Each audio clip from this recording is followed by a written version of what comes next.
92.1 WROU, Dayton's R&B leader and your community station, because we are having a day of discussion. There are so many things going on in the nation as well as in our community, and we are united for justice.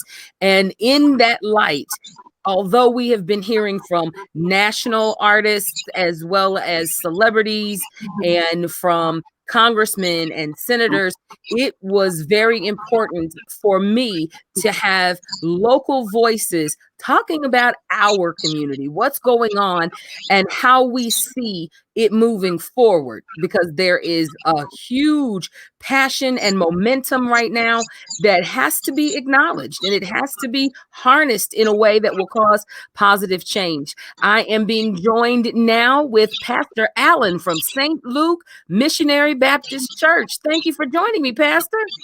Thank you for having me, Faith, and thanks most of all for having this kind of conversation.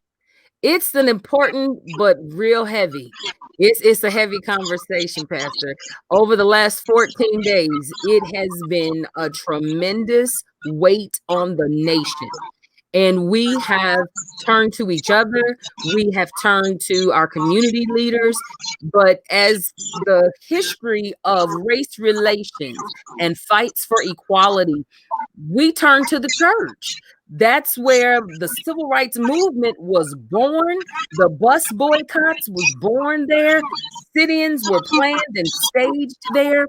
So it is imperative that even now we speak to a member of the faith community to give us some enlightenment, and just open up that vein for us in what has gone on in the last 14 days. It's been tremendous. Indeed, it has. What is going on in the last 14 days, as I see it, and as I think many of us in our nation are experiencing it, is a repeating of history.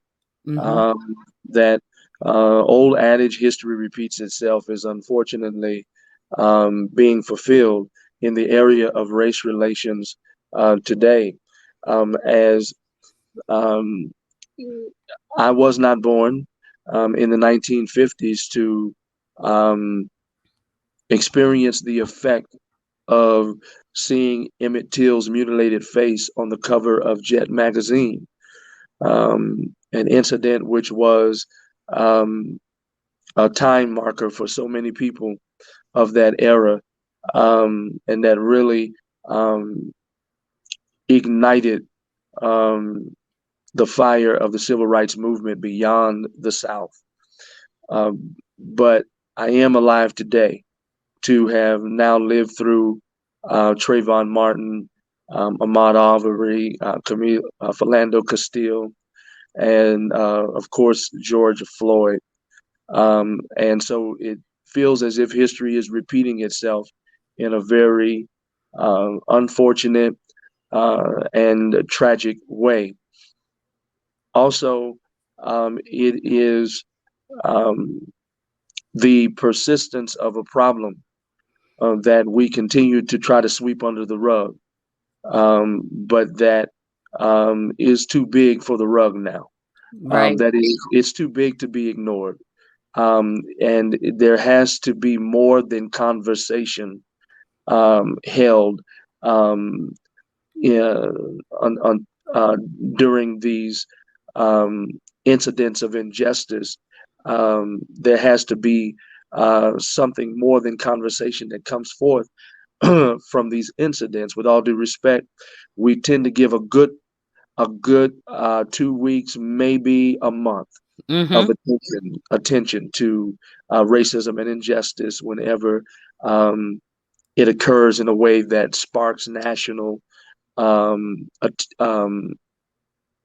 outrage, yes, and conversation, and then we go back to business as usual. Yes. And I think in this moment, what is going on that is probably most important is a building of camaraderie and an applying of pressure and a sense of urgency, that something must be done about the issue. And it's not just to be discussed, but there must be some kind of action steps, action plan developed, Right. whereby we can begin charting a path forward to deal with um, what one scholar has just called the evolution of racism. Um, I so, could not have said it better. Because it yes. has evolved and it has grown legs. It has had children. It has created a whole community that rests just under the surface. However, it rears its ugly head on a regular basis.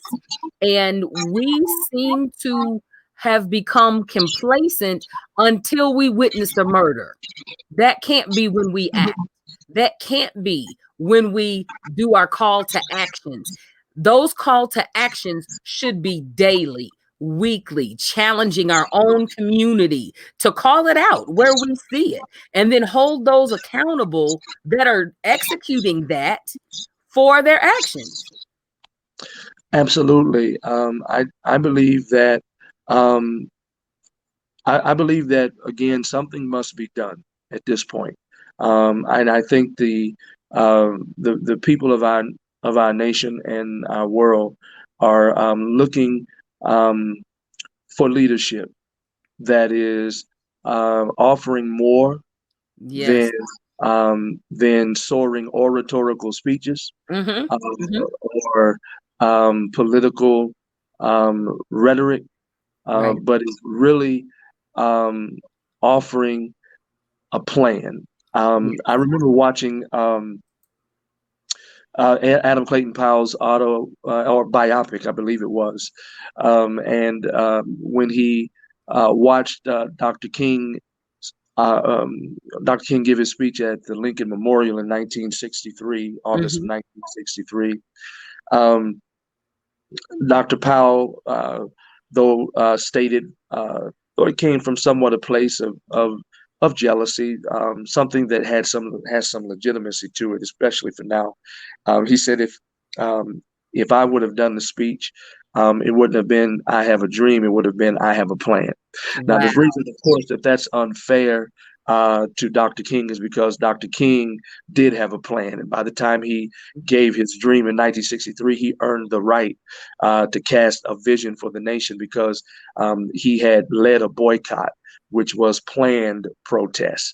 Um, Absolutely. but nevertheless, I think that Dr. Powell's statement would be most applicable and relevant to all of us who are seeking to address this issue as leaders now, and that is we already have a dream, Yeah. but now the nation needs someone to stand up and say, "I have a plan." Plan. Yeah.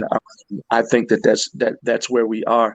Our God does everything with a plan, right? Absolutely. Creation was planned out, right? Um, Calvary, the death of Christ, the salvation story, redemption narrative was all planned out, right? And Mm-hmm. so I think that what we have gotten away from Mm-hmm. um, since the 60s and the death of Dr. King is the importance of being strategic and having a plan for progress for Yes. our people. We were duped by integration Yeah. into thinking that because we were given access now to work with them and not just for them, um, and to enjoy some of the luxuries that once were exclusive to them, that somehow we were on equal footing with them. And that's not necessarily true. Right. Right. Until we are equal in policy, Yes. until we are treated equal in legislation, until we are treated equal by our government, Mm. we are not on equal footing in reality, and we sometimes practice exceptionalism Yes. that because I may enjoy a certain relationship and certain status in society does not mean that this is everyone else's experience, everyone of color's experience, nor does it mean that everyone also has equal opportunity Mm. to this experience. And so I think a plan. is what Yeah. people are looking for now. Well, a plan, but I see in the faces of young people, they're looking for hope.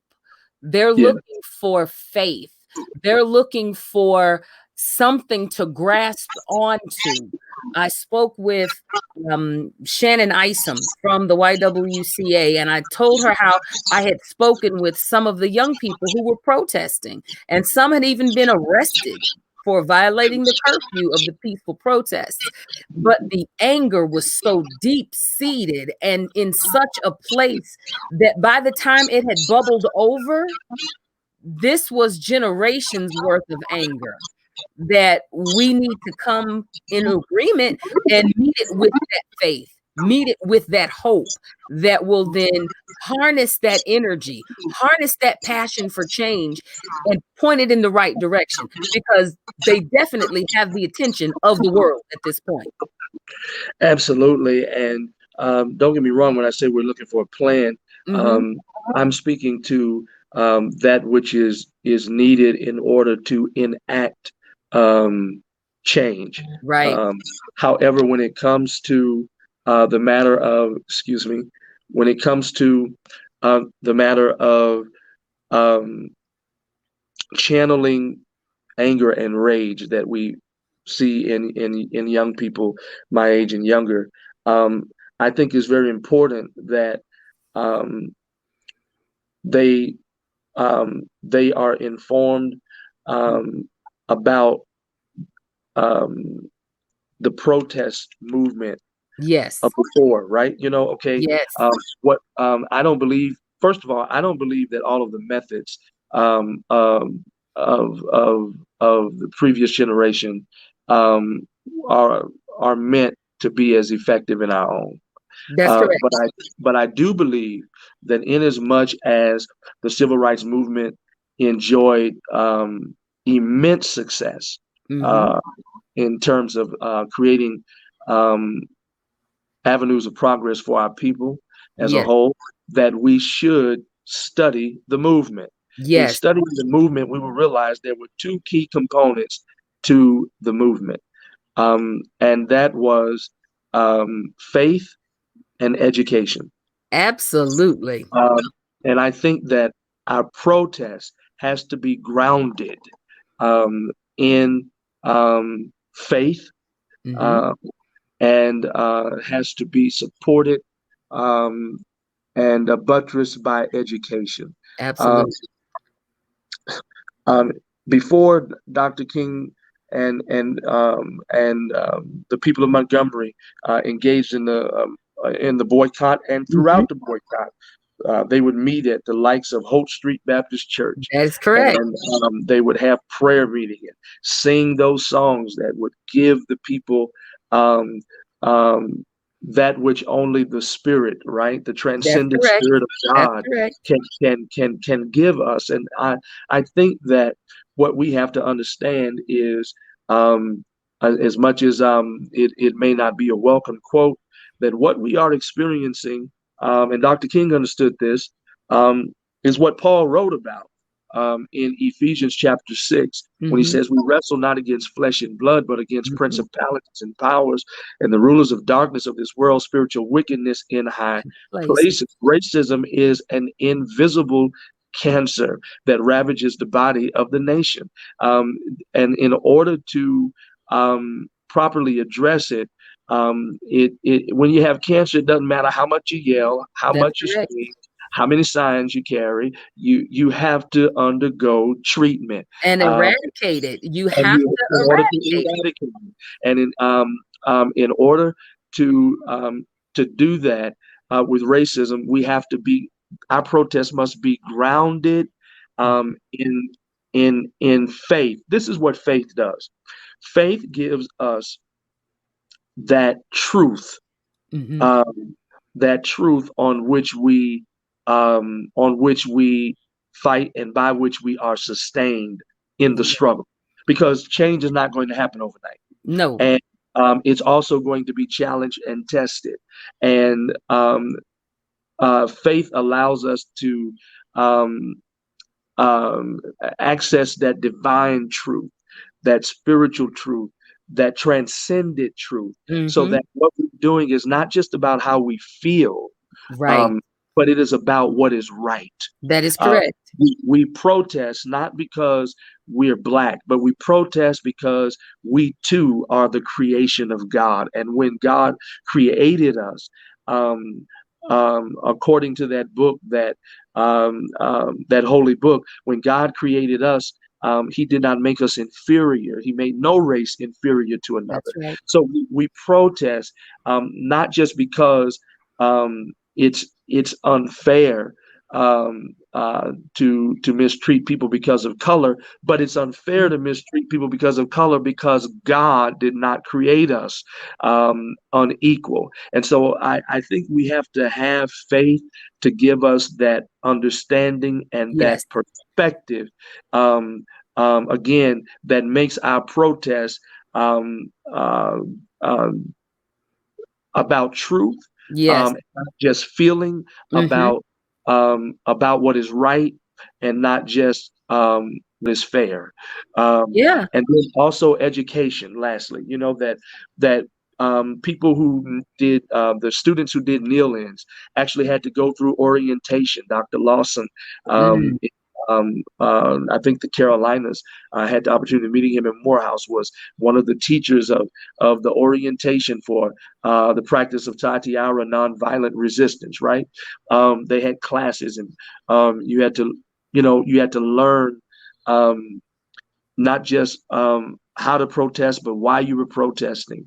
And so I think those two components must be the foundation that we offer our young people, that will help them channel their rage and anger in a proactive, positive, and productive way.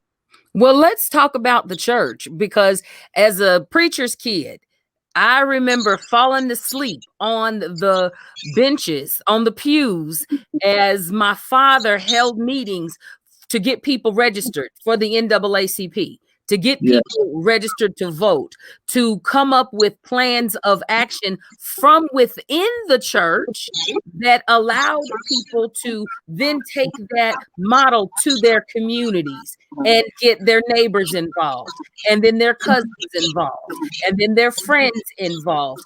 And it created the ripple effect. But that wonderful stone in the pond that caused the ripple effect was within the church. And so many of us have strayed away. So many of us have lost footing where that is concerned.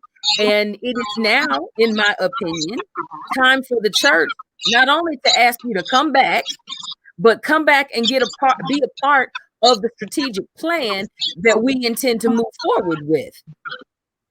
absolutely. Well, the church has to be concerned with what Dr. Amos Brown called a two-winged approach to ministry, right? It Mm, takes two wings for a bird to fly. It takes two wings for a plane to fly. mhm. And it takes two wings for ministry to fly, especially in communities of color. That one wing is the wing of evangelism, where we are interested in saving the souls of men, women, boys, and girls. We Sure. want them to accept Jesus Christ and embrace Him as the Lord of their lives, for their self's sake, Mhm. uh, for their own sake. But then the other wing is being concerned about justice and compassion, um, ministries of justice and compassion, which has to do with saving society. That's right. Uh, That's and right. because I can catch fish, but if I have no tools with which to clean the fish, Yep. and with which to cook the fish and to serve Mhm. the fish ultimately will do me no good. I might as well leave the fish in the water. So it is when we go fishing for souls. What good is it to win or catch souls for Jesus Christ, if you Right. will, and we don't have the tools to Mm. disciple them, to develop and nurture their relationship with God, and empower them to live the abundant life. Mhm. So I think that the church has to take a two winged approach of personal development and community engagement. Is really Yes. what.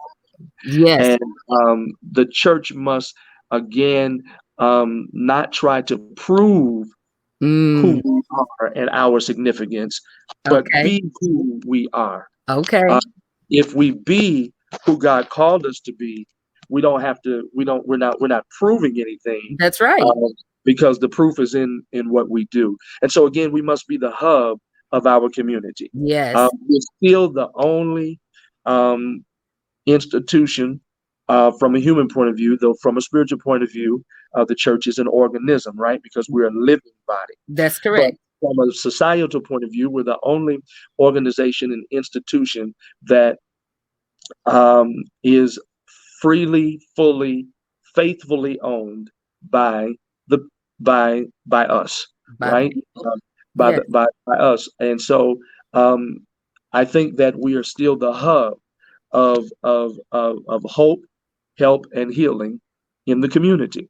But I also think it has to be more than the Black church. I think that it will take the church, period. I mean, of any Oh, color. yes. And Uh, you can speak to that because here just recently in your press conference, you have partnered with another pastor that is not Black, but has opened his doors, his heart, his arms, and his congregation to partner with your congregation to stand together in the educational process, in having those difficult conversations.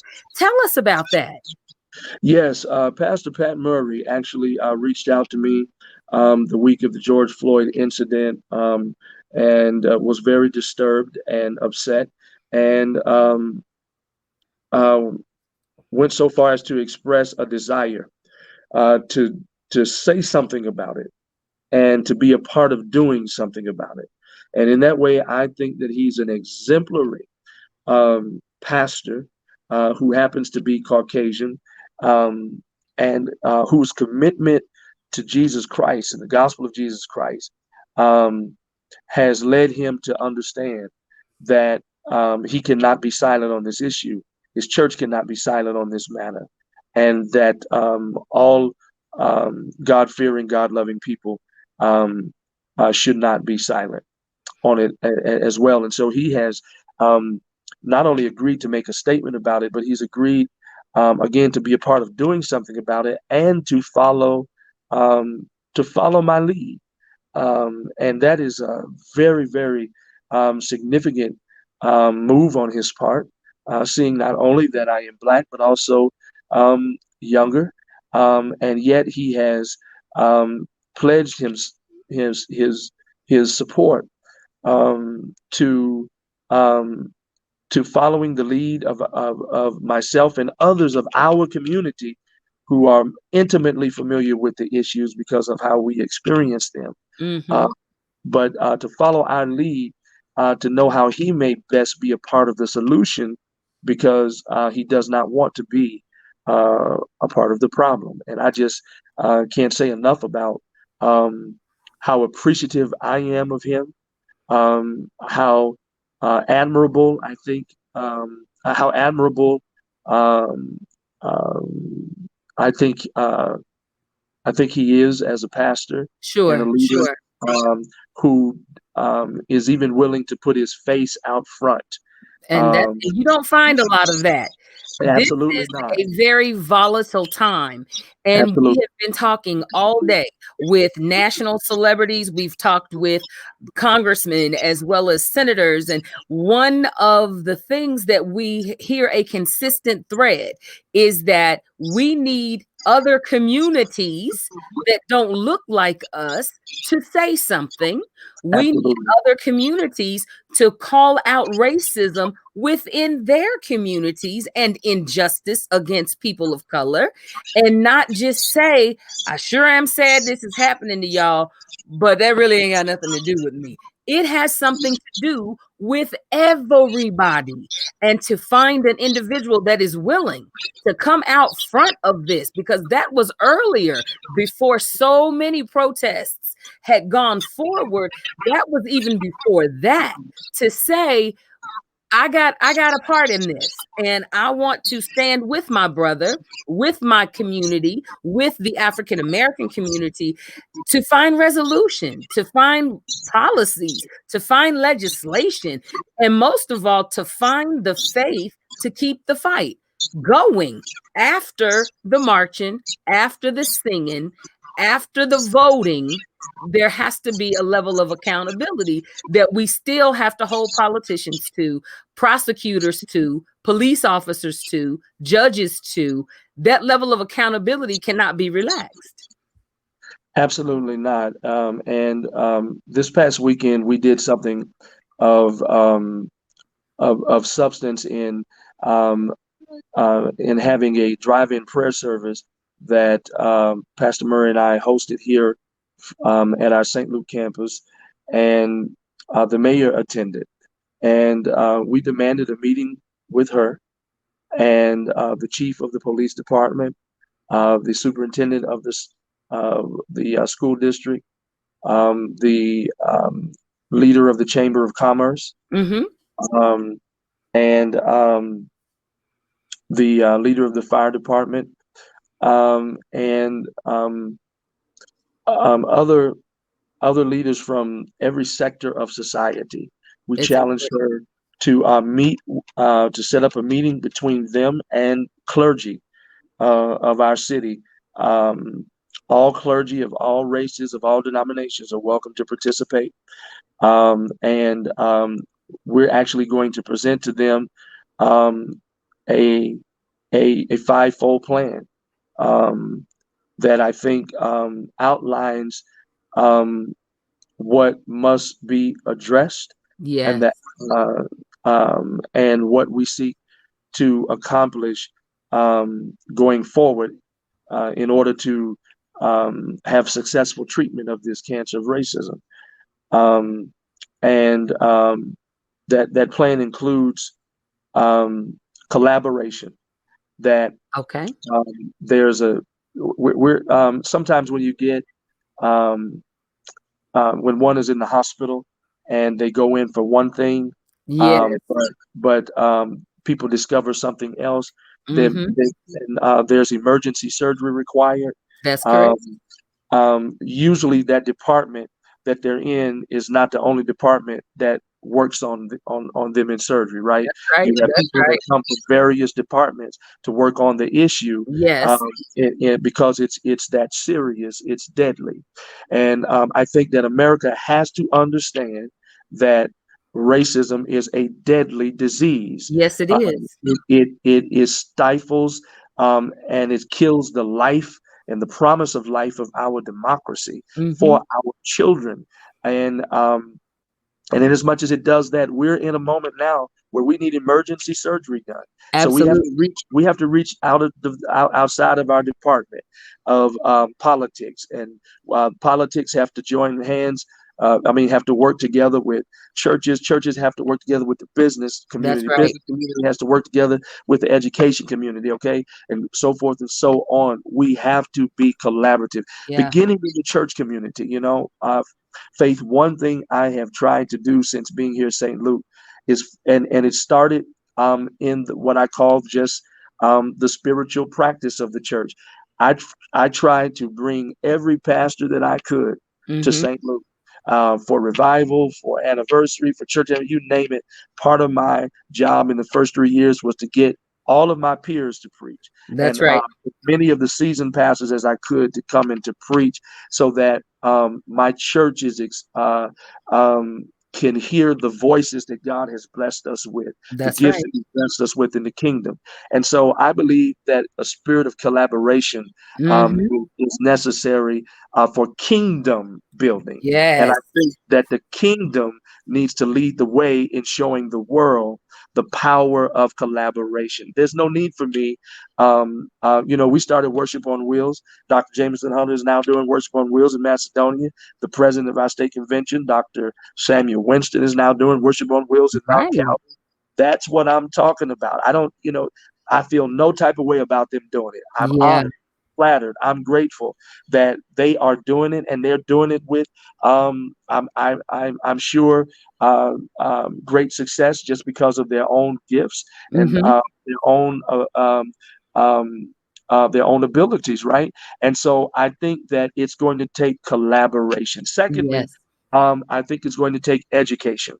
I think that until we prioritize and incentivize education as a noble Mm-hmm. uh, field and profession wherewith you can make more than a decent living, Right. uh, and I think until we equalize it by Yep. making all public schools to have equal resources.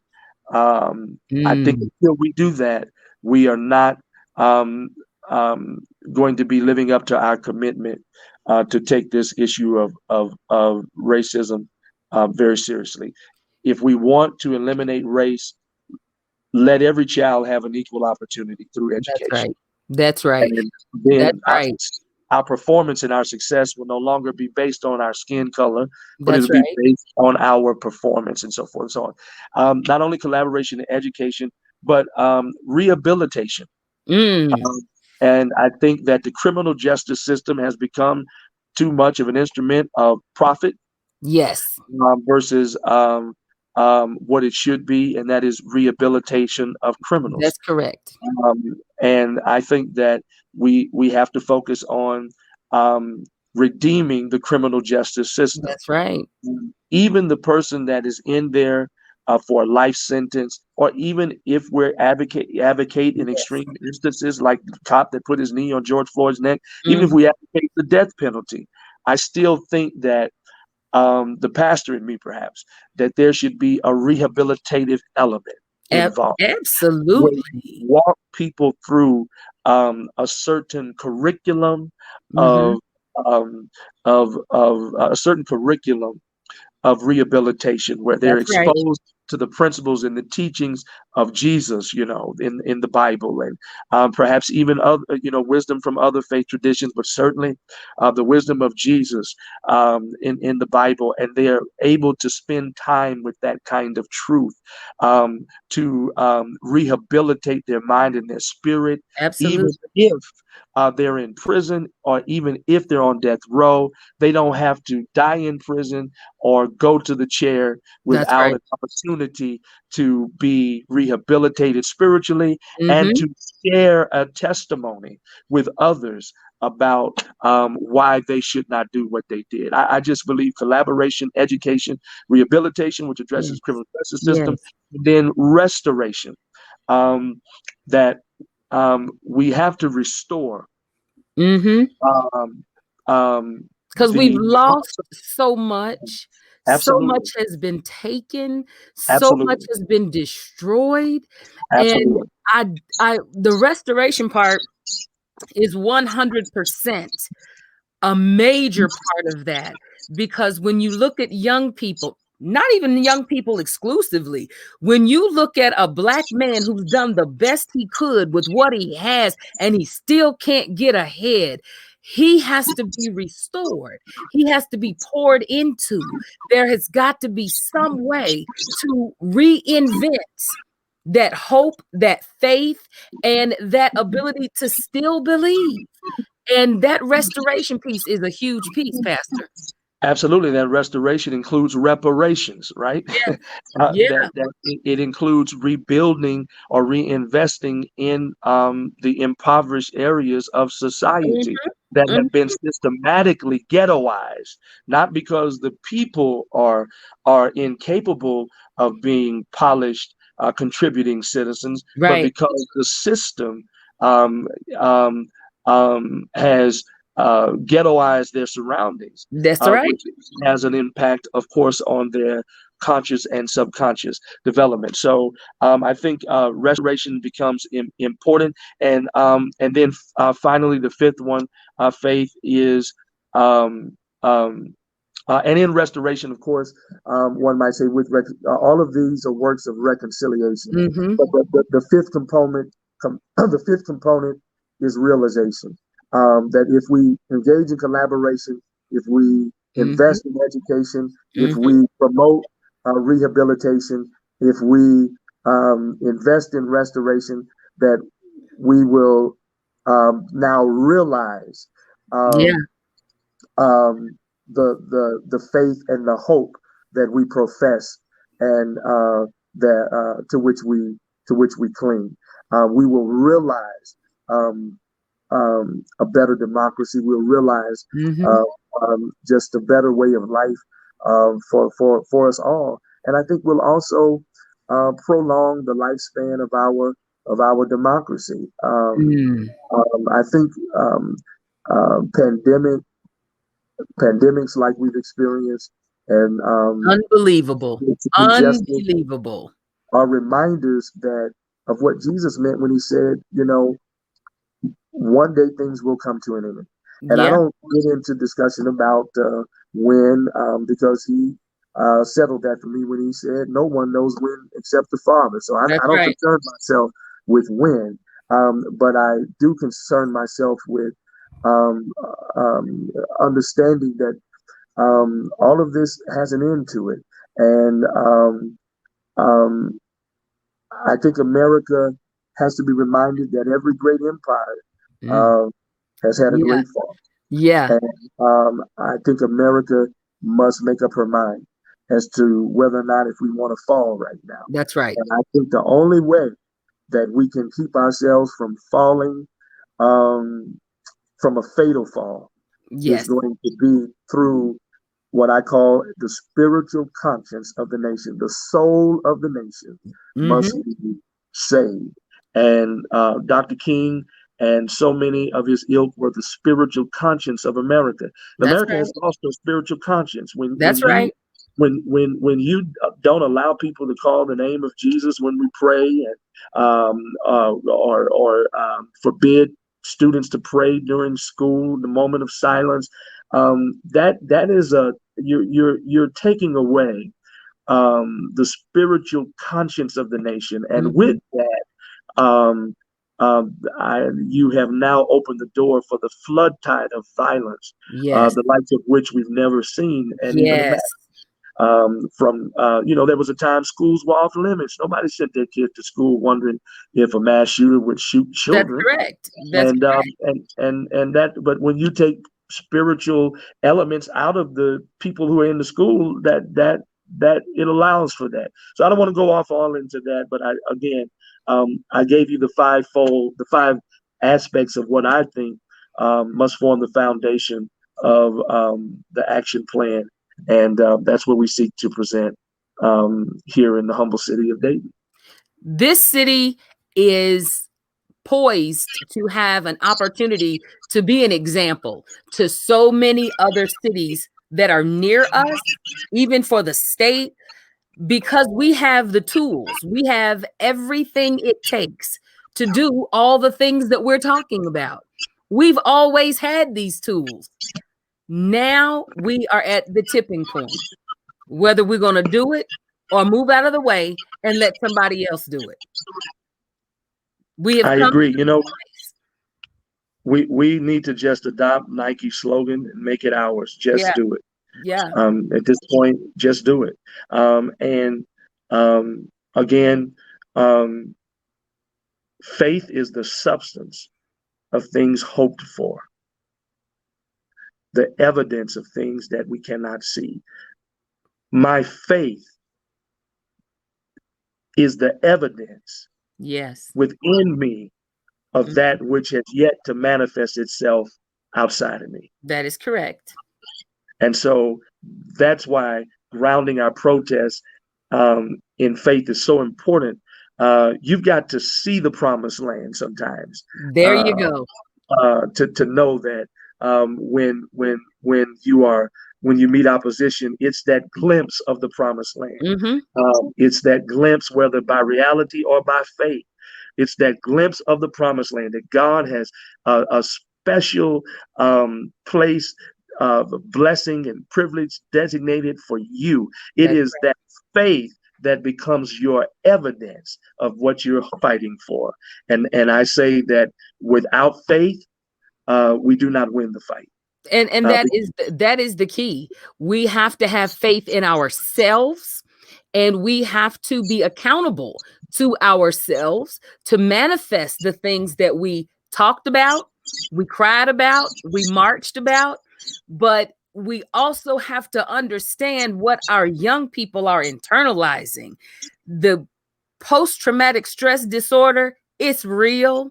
What these children are seeing, and then having to process those images and then try and turn that around into a positive, that they can make a difference, they can make a change.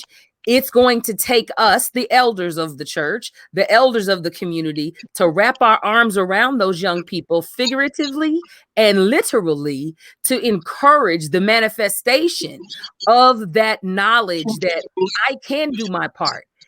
Yes, I'm scared, but I can do my part. What little I can do, let me do that. Or what big thing I can do, let me do that. And when those things come together, they always start at the church. You learn to sing at the church, you learn to draw, you learn to do all of these wonderful gifts and talents, either in Sunday school or at your Saturday Bible study or your Wednesday, get to meet up with the choir rehearsal. There are some people in that church that will mentor these young people, come alongside of them and say, you got a good thing you're working with. That's a great idea. Let me give you a little structure. Better yet, how can I support what you're doing? And let me see if I can write a grant for your portion of the movement to help you move your portion of it forward. And it takes all of us. And I'm so proud that the church is answering that call of the community. Those streets are crying, and the church has to be the one to facilitate the healing, because it's not going to come on its own. We've been hurt too long. We've been down too long. Too much has been done. So the church has to facilitate that healing from those who have been beaten, downtrodden, disenfranchised, with the individuals who did it. We've got to begin that healing process, but without not acknowledging you did what you did. Acknowledge it. Now let's change our way of thinking. Let's change our way and our perspective from one community to the next. And I'm so proud that the church is the catalyst in your community, in Vandalia, in Centerville, in Kettering, to be able to do that. Listen, the one who founded the church and leads the church, Jesus Christ, said to those of us who follow him, we are the light. Yes. And a light that is put under a bush cannot be seen. Mm-hmm. That's correct. And I think that in this very dark moment in our nation, the light, yeah, the light that is needed will come through the church. yes, The church has to be that. The church is the light by which we can see most clearly yes, not only what we're dealing with, but also a way forward to effectively deal with it. And so I think that it's very important that we understand and embrace that engaging in this struggle is really not an option. We may treat it as such, but it is a divine obligation for, as Dr. King said in his lifetime, the church at some point must become the headlight that Yes. God intended for us to be of society, must become the headlight of society and not be the tail light. We are always following the world when it Mm, comes to innovation and that's right. technology. Think of the things we're doing now That's for right. a lot of us churches that we should have been doing before the pandemic. But we are too easily comfortable. We're Yes. too easily we're too easily opposed to change. Oh Uh, gosh, yes. we are too we're too caught up sometimes in everything that doesn't matter, Yeah. um, and We're and easily distracted. easily distracted, And we are easily pacified.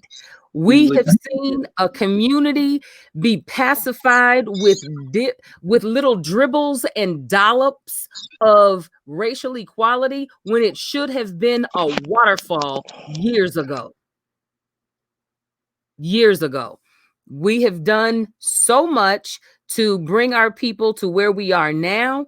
And I hope desperately we can finish this race strong and come in a way that we understand this race is not just for us anymore. This race is now that of our children. This is race now for those that cannot speak for themselves because they have died in the hands of police officers. This race now is for those that have in any way endured racial inequality, discrimination. This is the time now for us all to stand together, regardless of your race or your ethnic background. It is time now for us to stand together, to love one another, be a part of the healing process, and come together with qualifying strategies that will allow us to move forward together. And then, and only then, will we be able to process true change. I thank Reverend Allen for being a part of this discussion today. And if you're just joining us, you are checking out a wonderful conversation that has been going on all day. It's a day of discussion. And this day of discussion is extremely special because it allows us to talk about what's been going on in the world, what's going on in our nation, and how we as a community are coming together to deal with it, not only emotionally and psychologically, but with forward motion, with accountability, with demands, with an understanding of what has always been accepted is not acceptable anymore. Thank you so much, Pastor Allen, for joining us. And we're going to go back to national programming shortly. And I want to thank each and every one of you for being a part of this conversation. It's important. It's hard to have. It's difficult to endure. It's difficult because it's uncomfortable. But that's the only way we can break out of the flower pot that we're in and grow, spread our wings, and fly as a collective nation. And that is what we desire, a collective nation that we will all come together, love one another, and be treated equally. And I think that is as simple as it can be said. We want equal treatment, equal rights, and to be treated fairly in police custody, to not be profiled, to not be abused, to not be killed. I don't think that's too much to ask, but that's what this day of discussion is all about. Having the conversation that lets everyone know that is listening, we are united for justice. We are united for peace, and we intend to be the change that we are calling for in our communities by having these conversations. It's been a desperate time, and it is definitely one of those relationships that we have got to build on the relationship and then be able to endure the growing pains of the relationship. It is perfect. It is one of those opportunities that we are here and we cannot be ignored, and there's not an opportunity for this. It's not. So we thank Pastor Allen for being a part with us today, and stick around because we've got more national celebrities that are going to be joining us, and we are going to definitely have an opportunity for other members of the community to come in and have a conversation with us as well. Pastor Allen, I really appreciate you joining us today. It has been my pleasure to chat with you and to hear your heart for us moving forward as a community. Well, thank you, Faith. I apologize about the technological glitch there. My We phone take care of died, it on this and I hope end. it Don't doesn't you die worry now. about it. But let me say this: where there is hope, there is where there is help, there is hope. Where there is hope, there can be healing. And I think that the church must be the place of help, must be the place of hope, and must be the place of healing. We're there with you. Thank you so much for joining us. We are in the middle of a day of discussion because we're united for justice. I'm Faith Daniels. It's 92.1 WROU. God bless you. Keep up the good work and keep the faith.